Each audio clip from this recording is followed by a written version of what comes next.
Good morning ಎಲ್ರಿಗೂ welcome back to my YouTube channel. So ಇವತ್ತಿನ ವಿಡಿಯೋದಲ್ಲಿ ಹಾಸನಿಂದ ನನ್ನ ಹಸ್ಬೆಂಡ್ ಕಸಿನ್ಸ್ ಬರ್ತಿದ್ದಾರೆ ಹುಡುಗಿರು. ಅದಕ್ಕಾಗಿ ಪಾಪು ಮಲಗಿ ಎದ್ದಿದ್ದ, ಹಂಗೆ ಆಟಾಡ್ತಿದ್ದ. ಈಗ ತಾನೇ ಜಸ್ಟ್ ಕಾಲ್ ಮಾಡಿದ್ದೆ, ಇನ್ನೊಂದು 10 ಮಿನಿಟ್ಸ್ ಅಂತ ಅಂದಿದ್ರು. ಸೊ ಬಂದರು ಹುಡುಗಿರು. ನಮ್ಮ ಓರಿ ಅಂತೂ ಬಂದವ್ರಿಗೆಲ್ಲ ವೆಲ್ಕಮ್ ಮಾಡೋಕ್ಕೆ ಕಾಯ್ತಿರ್ತಾನೆ. ಯಾರೇ ಬರಲಿ ಫಸ್ಟು ನಮ್ಮ ಮನೇಲಿ ಅವನೇ ಎಲ್ಲರನ್ನೂ ವೆಲ್ಕಮ್ ಮಾಡೋದು. ಅದಾದಮೇಲೆ ಮಿಕ್ಕಿದವ್ರನ್ನ ನೋಡಬೇಕು, ಮಾತಾಡಿಸ್ಬೇಕು. ಆಲ್ಮೋಸ್ಟ್ ಒಂದು 3 ಮಂತ್ಸ್ ಆದಮೇಲೆ ಬಂದಿದ್ದಾರೆ ಇವರು. ಈ ಗುಂಡನ ಓರಿ ಅಂತಲ್ಲ, ಓರಿ ಗುಂಡ ಅಂತ ಅದೇ ನೆಪಸ್ಕೊಂಡೀನಿ ಅನ್ಕೊಂಡು ಅಂತ ಕುಚ್ಕಿಸಿ ಆಮೇಲೆ ಅಂತ ಆದ್ರೆ ಹೆಂಗ ಹಿಂಗೆ ನೀನು ಬಾ, ನೀನು ಬರ್ಬೇಕು ಬಾ. ಹಾಂ ಸಾಕು ಬಿಡೋ ನೀನು. ನೀವು ಅವ್ರು ಹಿಡ್ಕೊತೀಯ, ಅವ್ರು ಹಿಡ್ಕೊಂತೀರ ಬೇಡ ಅಂತ ಬಾ. ನೀನು ಓರಿಯೋ ನೀನು ಅರ್ಥ ಹೋಗಿಲ್ಲ. ಗುಂಡು ಗುಂಡು ಹಂಗೆ ನೋಡ್ದಂಗ ಆ್ಯಕ್ಚುಲಿ ನಮ್ಮ ಊರಿನ ನೋಡಿದ್ರೆ ಪಾಪ ಅನಿಸುತ್ತೆ.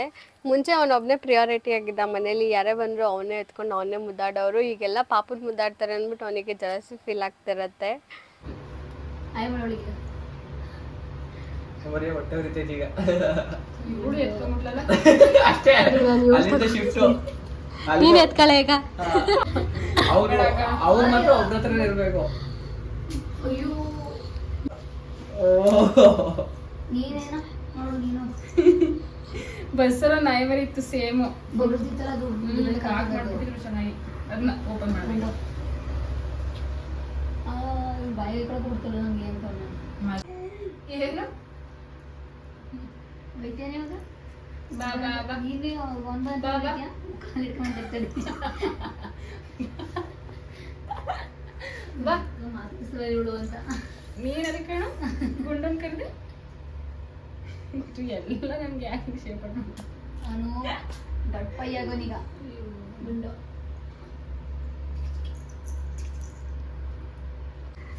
ಅವನಿಗೆ JCB ಕೊಡ್ಬೇಕು, ಓರಿಯನ್ ಕೊಡ್ತಿದ್ದಾರೆ. ಇದನ್ನ ಪ್ರೆಸ್ ಮಾಡ್ಬೇಕು ಹಿಂಗೆ. ಮೇಲ್ಗಡೆ ತಗೊಂಡ್ಬೇಕು. ಜೋರಾಗಿ, ಫುಲ್ ಜೋರಾಗಿ ಒತ್ತಬೇಕು. ಹೊಡೆದ್ಬಿಡೋ ಸ್ವಲ್ಪ ಈ ಥರ ನೀವು ಬದಕ್ನಲ್ಲೋ ನೀನು ಅಲ್ಲೇ ನೋಡ್ತಿದ್ಯಾ ಹಿಂಗೆ ಇರ್ತಾನಲ್ಲಕ್ಕ. ನಿಲ್ಲು ಅವ್ನು ಚಿಕ್ಕವನ್ ಕಡೆ. ನಾನೇನು ದೊಡ್ಡ ನಡೀತವನೇ. ಆಮೇಲೆ ನಾಳೆ ನನ್ನ ಬರ್ಡೇಗೆ ಡ್ರೆಸ್ಸಸ್ ತೊಗೋಬೇಕಿತ್ತು. ಅದಕ್ಕೆ ಆಚೆ ಹೋದ್ವಿ. ಹೋಗಿ ನನಗೆ ಡ್ರೆಸ್ ತೊಗೊಳಕ್ಕೆ ನೋಡುವಾಗ ಪಾಪುಗೂ ಚೆನ್ನಾಗಿತ್ತು ಅಂದ್ಬಿಟ್ಟು ಅವನಿಗೂ ಸ್ವಲ್ಪ ಡ್ರೆಸ್ಸಸ್ ತೊಗೊಂಡು ವಾಪಸ್ ಮನೆಗೆ ಬಂದ್ವಿ.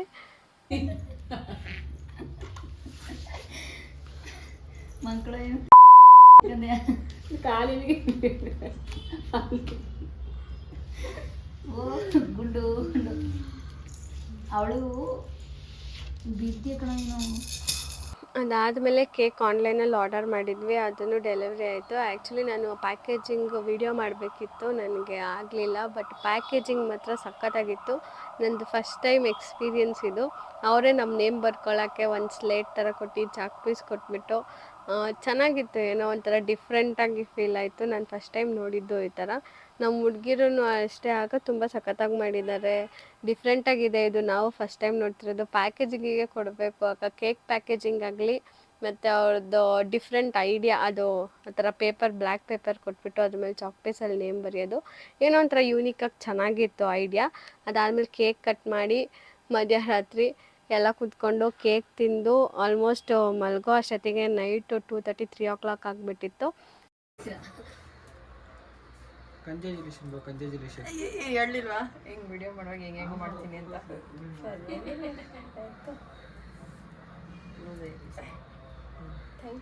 ಬೆಳಗ್ಗೆ ನಾನು ಎದ್ದೊಳಕ್ಕೂ ಮುಂಚೆನೇ ನನ್ನ ಫ್ರೆಂಡ್ ಬಂದಿದ್ಲು. ಆ್ಯಕ್ಚುಲಿ ಅದು ಅನ್ಎಕ್ಸ್ಪೆಕ್ಟೆಡು, ನಾನು ಅಂದ್ಕೊಂಡೇ ಇರಲಿಲ್ಲ ಬರ್ತಾಳೆ ಅಂತ.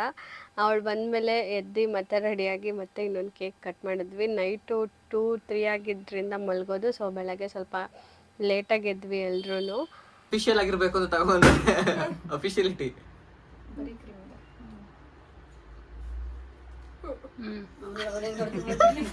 ಪಾಪ ಅವನು ಮಧ್ಯದಲ್ಲಿ ಸಖತ್ತಾಗಿ ಬಂದಿದ್ದಾನೆ. ಫೋಟೋ ಕೇಕ್ ಕಟ್ ಮಾಡಾದ್ಮೇಲೆ ಟಿಫನ್ ತಿಂದು ಮತ್ತೆ second round cake batting start ಮಾಡ್ಕೊಂಡಿದ್ವಿ. ನೈಟ್ ಕಟ್ ಮಾಡಿದ್ದು ಮತ್ತು ಬೆಳಗ್ಗೆ ಕಟ್ ಮಾಡಿದ್ದು ಎರಡು ತೊಗೊಂಡು ಅದಾದಮೇಲೆ ಪಾಪಕ್ಕೆ ಸ್ವಲ್ಪ ನೇಲ್ಸ್ ಬೆಳೆದಿತ್ತು ಅಂದ್ಬಿಟ್ಟು ಕಟ್ ಮಾಡ್ತಿದ್ದೆ.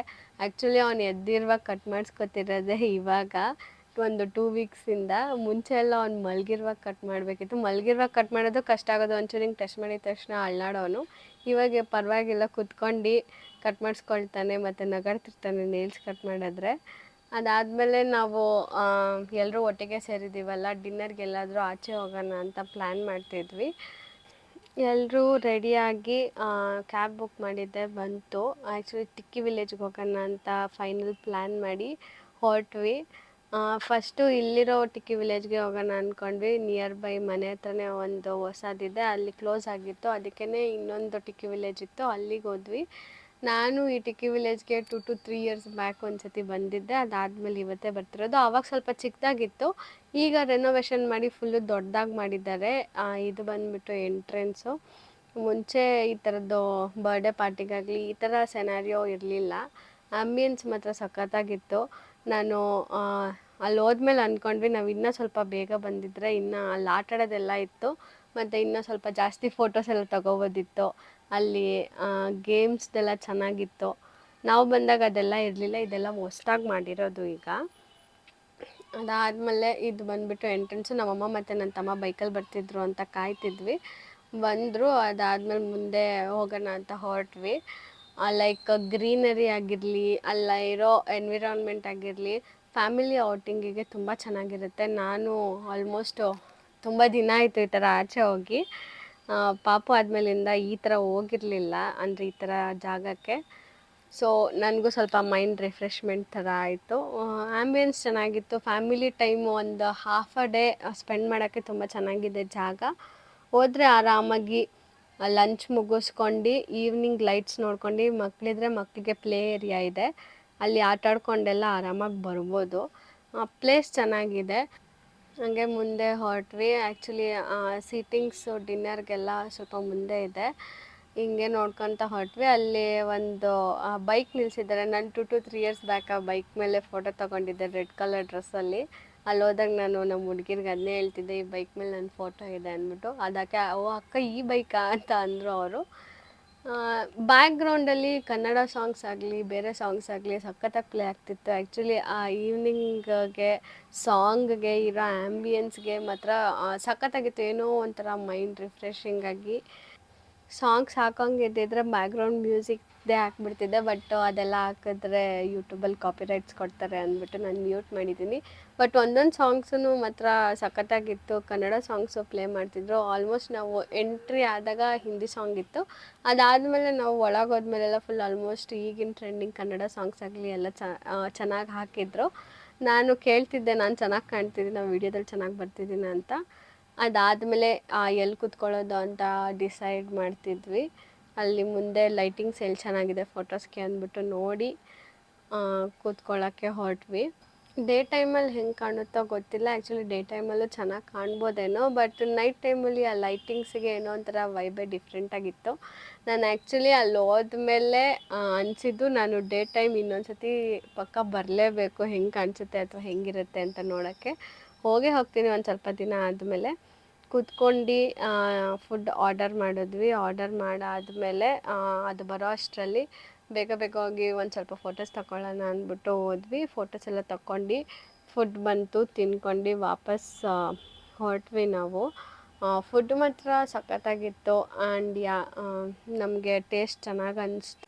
ಪ್ರೈಸೂ ಕಂಪೇರ್ ಮಾಡಿದ್ರೆ ಸ್ವಲ್ಪ ಬಜೆಟಲ್ಲೇ ಇತ್ತು. ಬೇರೆ ರೆಸ್ಟೋರೆಂಟ್ಸ್ಗೆ ಕಂಪೇರ್ ಮಾಡಿದ್ರೆ ಕ್ವಾಂಟಿಟಿಯೂ ಚೆನ್ನಾಗಿತ್ತು, ಫುಡ್ಡೂ ಚೆನ್ನಾಗಿತ್ತು. ಫುಲ್ ಸ್ಯಾಟಿಸ್ಫ್ಯಾಕ್ಷನ್ ಅಂತೂ ನಿಜ ಆಯಿತು. ವಾಪಸ್ ಹೊರಟ್ವಿ. ವಾಪಸ್ ಹೋಗುವಾಗ ನೈಟ್ ಲೈಟ್ಸ್ ಅಲ್ವಾ, ಜಾಸ್ತಿ ಏನು ಫೋಟೋಸ್ ತಗೊಳಕ್ಕಾಗಲಿಲ್ಲ. ಡೇ ಟೈಮಲ್ಲಿ ಬಂದರೆ ಅದೇ ಫುಲ್ಲು ಗ್ರೀನರಿ ಕಾಣ್ತಿರುತ್ತೆ, ಚೆನ್ನಾಗಿರುತ್ತೆ ಅನಿಸುತ್ತೆ. ಇನ್ನೊಂದು ಸತಿ ನಾನು ಖಂಡಿತ ಹೋಗ್ತೀನಿ. ಈ ಥರ ಲೈಟಿಂಗ್ಸ್ ಇತ್ತು. ಪ್ರೀವೇಟ್ ಶೂಟಲ್ಲೆಲ್ಲ ನಾನು ಎಷ್ಟೊಂದು ನೋಡಿದ್ದೀನಿ ಈ ಥರ ಲೈಟಿಂಗ್ಸಲ್ಲಿ ಫೋಟೋಸ್ ತೊಗೊಳ್ಳೋದು. ಯಾರಾದರೂ ಪ್ರೀವೇಟ್ ಶೂಟಿಗೆ ಪ್ಲ್ಯಾನ್ ಮಾಡಿದ್ರೆ ಅಲ್ಲೂ ತೆಗ್ಸ್ಕೋಬೋದು. ಚೆನ್ನಾಗಿದೆ, ಪ್ಲೇಸ್ ಚೆನ್ನಾಗಿದೆ, ಲೈಟಿಂಗ್ಸ್ ಎಲ್ಲ ಹಾಕಿರ್ತಾರೆ. ಇಲ್ಲಿಗೆ ಬರೋಕ್ಕಿಂತ ಮುಂಚೆನೇ ನಾನು ನೋಡ್ಕೊಂಡು ಬಂದಿದ್ದೆ, ಇಲ್ಲಿ ಶಿವನ್ ಸ್ಟ್ಯಾಚ್ಯೂ ಇದೆ ಅಂದ್ಬಿಟ್ಟು. ನಾವು ಬಂದಿದ ತಕ್ಷಣ ಸ್ವಲ್ಪ ಬೆಳಕಿತ್ತು, ಆವಾಗಲೇ ಬಂದಿದ್ದಿದ್ರೆ ಫೋಟೋಸ್ ಆಗಲಿ ವಿಡಿಯೋಸ್ ಆಗಲಿ ಚೆನ್ನಾಗಿ ಬರ್ತಿತ್ತು. ಏನು ಮಾಡೋಕ್ಕಾಗಲ್ಲ, ಬೆಟರ್ ಲಕ್ ನೆಕ್ಸ್ಟ್ ಟೈಮ್ ಅಂದ್ಕೊಂಡು ಸುಮ್ಮನಾದ್ವಿ. ಸೊ ಇದಾಗಿತ್ತು ಇವತ್ತಿನ video. Thank you so much for watching. ಹೀಗೆ ನೋಡ್ತೀರಿ, ಸಬ್ಸ್ಕ್ರೈಬ್ ಮಾಡಿ, ಲೈಕ್, ಶೇರ್ ಆ್ಯಂಡ್ ಕಮೆಂಟ್ ಮಾಡಿ. Thank you.